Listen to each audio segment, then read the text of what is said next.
जवानी के उड़े दहो, मनवा से मनवा के जुड़े दहो। छीका जवानी के उड़े दहो, मनवा से मनवा के जुड़े दहो। आज सुत दरिया तान के तान के तान के टूट जाए राजा जी, टूट जाए राजा जी पलंग सागवान के, टूट जाए राजा जी पलंग सागवान के।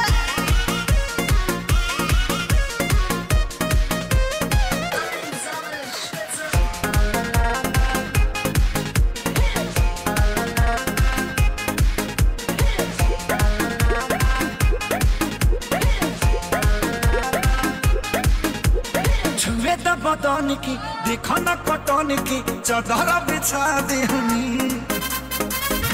पलम जी मन पिघला देहनी, पलंग पर झुलुआ झुला देहनी।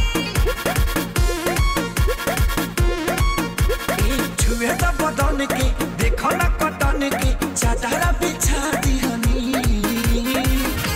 पलम जी मन पिघला देहनी, पलंग पर झुलुआ झुला देहनी। परियार बात बेडिया फान के फान के फान के।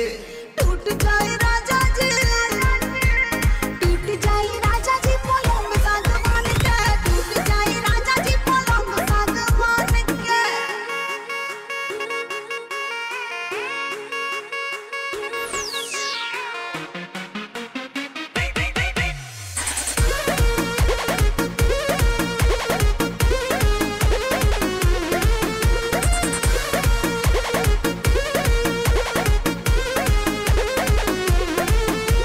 बने तो बेसरमी देहिया में गरमी पैठे लागी हो।